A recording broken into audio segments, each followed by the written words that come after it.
todos bem-vindos a mais um Chimarrão Informação com Piva. Eu sou Gustavo Simão, responsável pelos serviços veterinários da Grosseries Peak e, como sempre, a gente recebe aqui com muita honra o Piva, diretor de serviços técnicos da Peak, para falar dos temas mais importantes da suinocultura global. Piva, obrigado por ter vindo mais uma vez. Obrigado aí pelo convite, sempre um prazer estar com vocês. Vamos falar sobre a peste suína africana. Levando em consideração aí nos últimos dias, da notícia que tivemos da Alemanha, claro que a gente também está vendo aí outros países que estão sofrendo com essa enfermidade, mas em particular a Alemanha, a gente teve algumas granjas aí comerciais contaminadas. A Alemanha é o segundo maior produtor europeu, o segundo maior exportador também. Uhum. E a gente pensando em possíveis riscos que poderiam ter para outras granjas que produzem grande produção de suínos na Alemanha, qual que seria o impacto aí pensando para o Brasil, o impacto positivo? Teria algum impacto positivo, questão comercial? E também os riscos de disseminação para outros países, visto que outros países da Europa também não vão restringir, já falaram que não vão restringir a compra de carne da Alemanha. Gustavo, mais granjas contaminadas, mais países contaminados, representam uma oportunidade sob o ponto de vista comercial. Mas, do outro lado, representa mais risco para o Brasil. Tá? Dependendo como a gente for analisar, oportunidade de mercado ou risco também da doença chegar no Brasil.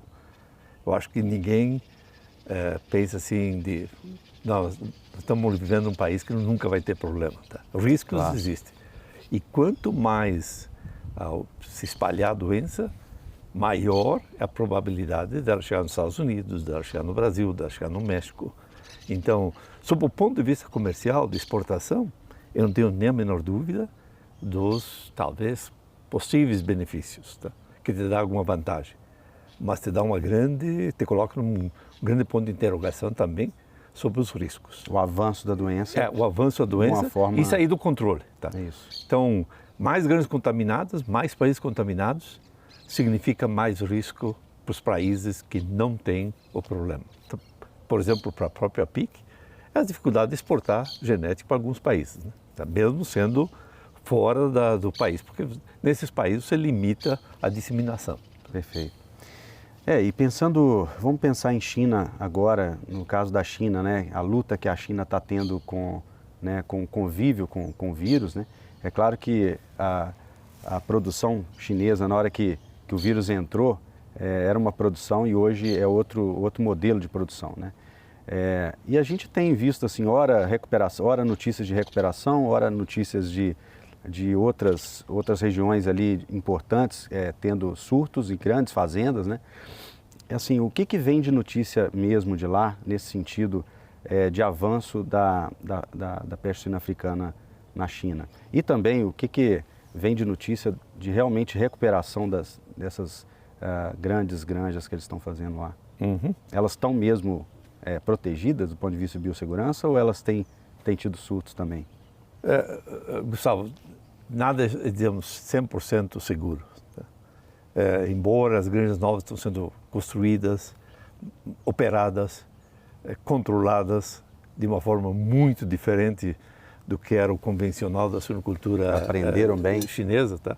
Eles implantaram muitas medidas, muito parte de diagnóstico. Certo. Algumas coisas bem feitas, outras nem tanto. Tá?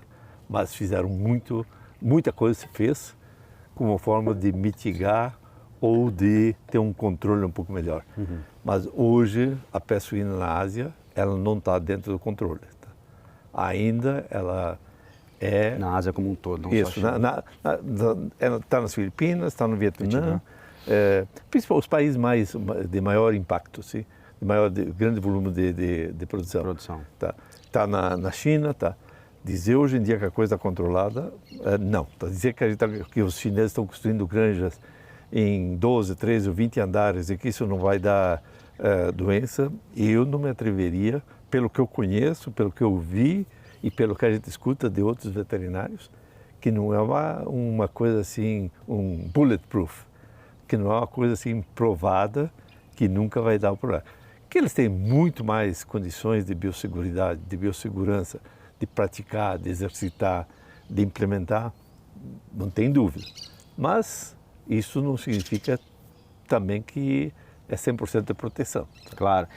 Eles têm também muito acesso à tecnologia, né? Parece que essas grandes granjas que estão sendo colocadas aí de 50 mil matrizes no mesmo local, né?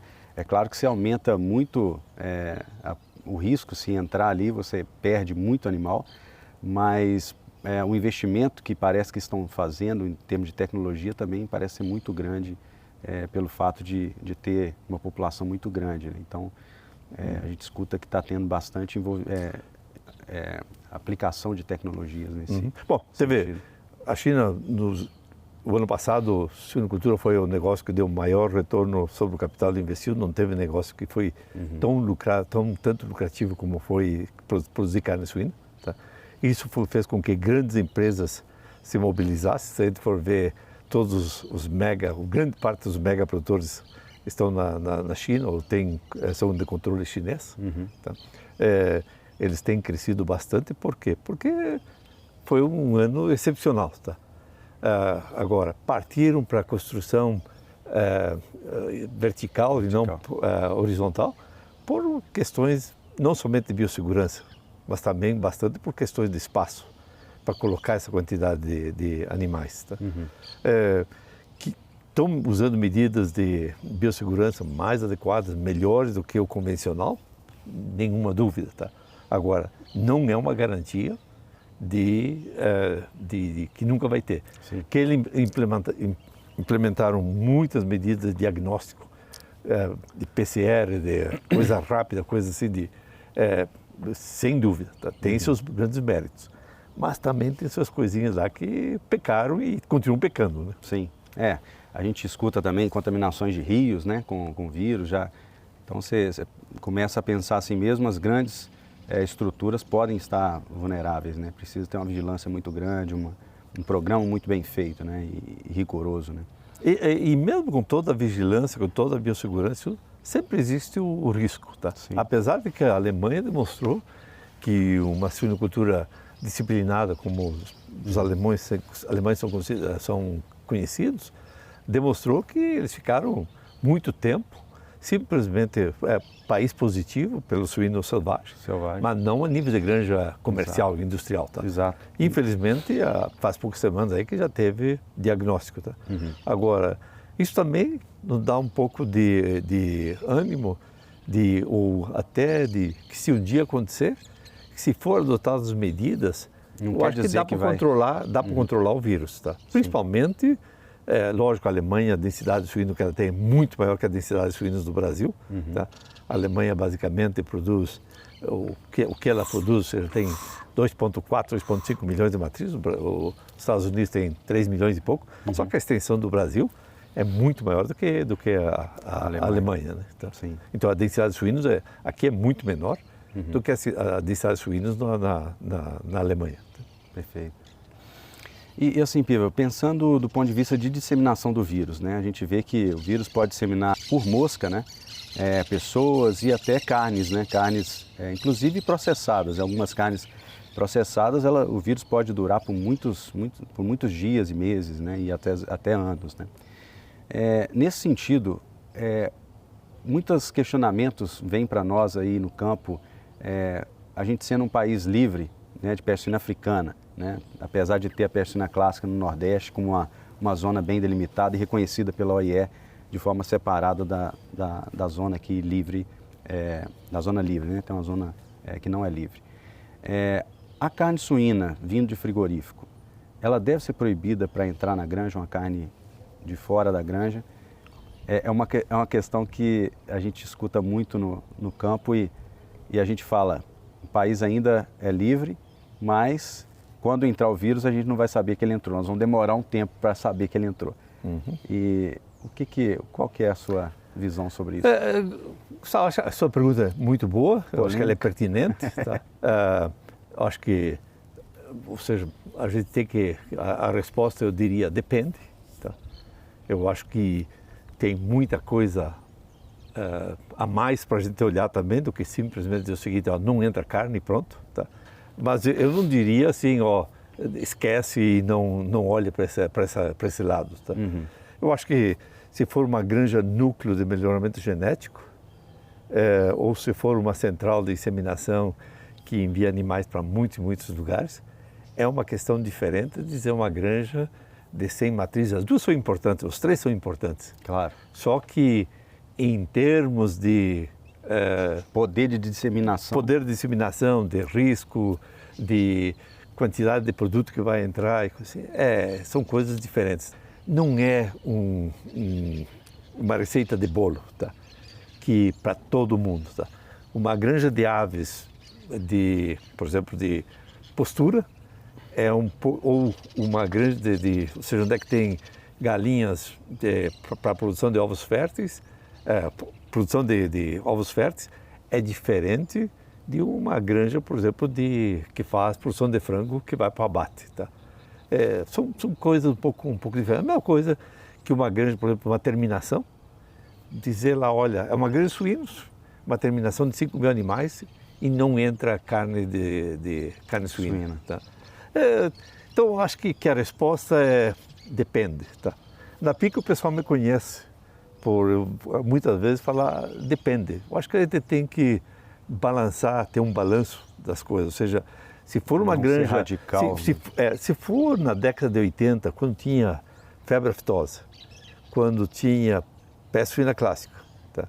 Quando ou mesmo em 79, 78, quando tinha peste suína africana, eu lembro que quando a AgroSéries começou, o negócio de carne, entrada de carne fazia parte da Bíblia, da coisa assim. Talvez hoje a gente vive numa realidade um pouco diferente, mas eu acho que ainda é importante para determinados tipos de granja. Tá? Perfeito. E regiões. Tá? Você considerando o Nordeste, né, igual eu citei, que a gente tem a peste suína clássica acontecendo lá. Sem dúvida, alguma granja que tenha ligação com produtos vindo de lá, é claro que tem legislação para proibir isso aí, né?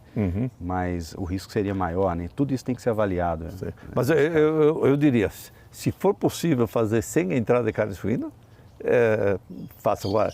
De nada dizer o seguinte, ó, vou proibir a entrada de carne de suínos, e lá dentro tem cachorro, tem gato, isso, tem animal silvestre, tem uma misturança de tudo um pouco, né? Então, eu acho que é um pouco... eu acho que tem que estratificar um pouco.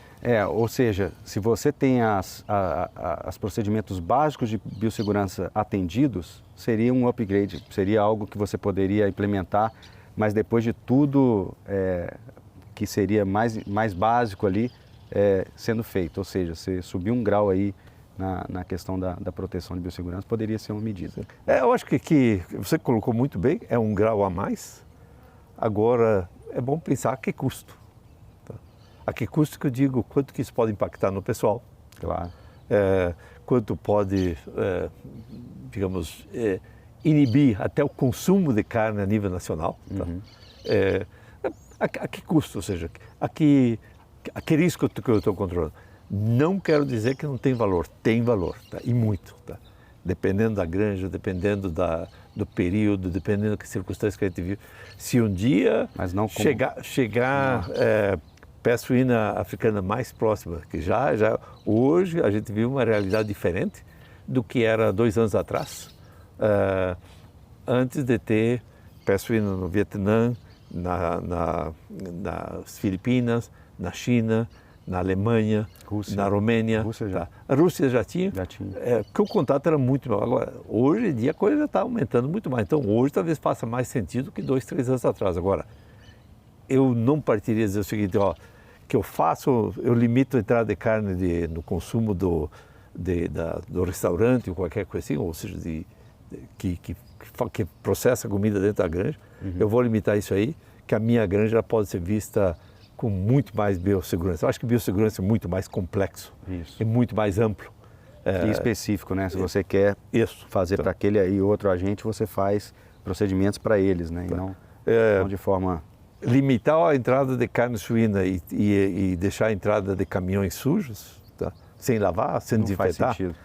Eu acho que talvez as prioridades aí sejam um pouco diferentes, né? Mas, lógico, tem certas granjas que definitivamente isso tem que fazer parte do métier ou da parte de biossegurança, né? Não, perfeito. E Piva, uma última questão. O que você acha das granjas de subsistência, elas serem mais auditadas ou serem levadas mais em consideração do ponto de vista da vigilância sanitária para esses riscos que nós temos hoje?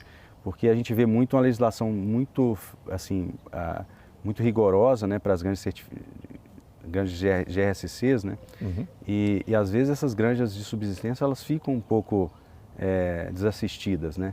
E às vezes pode ser ali o ponto de entrada de algum vírus, por exemplo, um javali portando o próprio PIRS, né? Que é a fronteira seca que nós temos com o Uruguai. Uhum. Então, assim, nesse ponto, você acha que seriam umas granjas para serem consideradas? Ou... Não, acho que a disseminação de doenças, elas não escolhem granja, tá? Granja de alta tecnologia, granja de baixa tecnologia, ou granja de subsistência, ou seja, se a gente quiser pensar em biossegurança, é importante pensar a nível de todas as granjas. Certamente que é mais difícil monitorar todas as granjas que tem uma matriz, duas matrizes, ou todos os possíveis lugares que tenha uma matriz, 5 matrizes, 10 matrizes ou 20, comparado com uma de 1.000 ou 2.000. Tá? Claro. Mas isso não impede de que não tenha que ser feito controle nenhum. Tá? As granjas de subsistência, como você colocou, elas, em termos, o vírus, ele não vai escolher entre entrar num animal, uma matriz ou num animal de alto valor genético ou num animal de fundo de quintal. Tá? E aí ele vai fazer a festa dos dois lados, tá? Dependendo do tipo de vírus. Tá? Então eu acho que é muito importante sua colocação de pensar que tanto a granja elite, ou a granja de alto valor genético, ou a granja moderna, tá? Precisa de controle, de monitoramento, como a granja de baixo valor de subsistência. A granja de subsistência também, um dia ela vai transitar com animais, ela vai vender um animal para cá, ela vai vender um animal para lá, e muitas vezes é mais fácil um vírus ele não se manifestar, não causar a doença por muitas diferentes razões. Tá? Quando tem uma população muito pequena, muitas vezes o vírus fica lá e ele não se expressa como se ele tivesse dentro de uma granja de 5.000 fêmeas. Claro. Tá? Quanto maior o rebanho, mais facilmente uma doença se manifesta, porque vai ter mais hospedeiros e mais chances desse vírus se multiplicar. Tá? Então, mas isso não impede ou não dizer assim, não se preocupe com a granja de fundo do quintal, ou não se preocupe com a granja de minifúndio. Tá? Eu acho que a legislação brasileira, ou seja, o que está sendo feito é muito bom em termos de importação de animais, entrada de sêmen, entrada de material genético, entrada de animais. O Brasil tem um grande diferencial de muitos países que não importa animais vivos para o abate. São poucos países que fazem isso, ou legalmente ou ilegalmente, seja lá forma que for. O Brasil, por ser um país de custo de produção muito baixo. Limita ou desincentiva, inviabiliza alguém fazer, por exemplo, trazer animal de fora, seja legalmente ou ilegalmente. Tá? Então, coisa que não acontece, por exemplo, entre Peru e Equador, entre, por exemplo, Colômbia entre Peru e Colômbia. Tá? Isso acontece com muito mais frequência. Tá? Não é que são países mais desorganizados, não é essa a situação, mas é porque os mercados, ou seja, os preços são muito mais elevados, então incentiva alguém a fazer dessa forma. Mas o Brasil tem uma grande virtude de ser um país de baixo custo de produção e também não é um país de alto valor, por exemplo, o Equador. O Equador tem um custo de produção altíssimo, mas também o preço de mercado é muito alto. Tá? Então, ou mesmo o próprio Peru, tá? É muito mais fácil, tem muito mais justificativas, muito mais incentivo de levar um suíno do Peru para o Equador, do que levar um suíno do Equador do Brasil para o Equador, digamos, tá? Ou vice-versa. Tá? Eu diria que não é pelo tamanho da granja, pela importância da granja, que a gente deve dizer o seguinte, ó, isso aqui eu tenho que fazer mais controle, isso aqui eu posso fazer muito menos controle. Todas elas, em termos de controle, todas elas são importantes. Onde tem controle é diferente de biossegurança. Tá? Controle, o que eu digo, é monitoramento. Tá? A vigilância. Vigilância. Tá? Ou seja, as duas são muito, muito importantes do ponto de vista de doença, de disseminação de doenças. Lógico que uma central de disseminação, que manda sêmen para muitas granjas, exato, que você o disse. Impacto é muito, ou seja, tem muito mais risco. Tá? A responsabilidade nelas deve ser maior. Mas em termos de, porque uma central ela vai se contaminar mais fácil do que uma granja de fundo de quintal, isso não. Tá? Obrigado, Piva, por estar conosco mais uma vez. Prazer estar aqui com vocês, Gustavo. Legal. Obrigado a você que nos acompanhou e até um próximo programa Chimarrão Informação com Piva.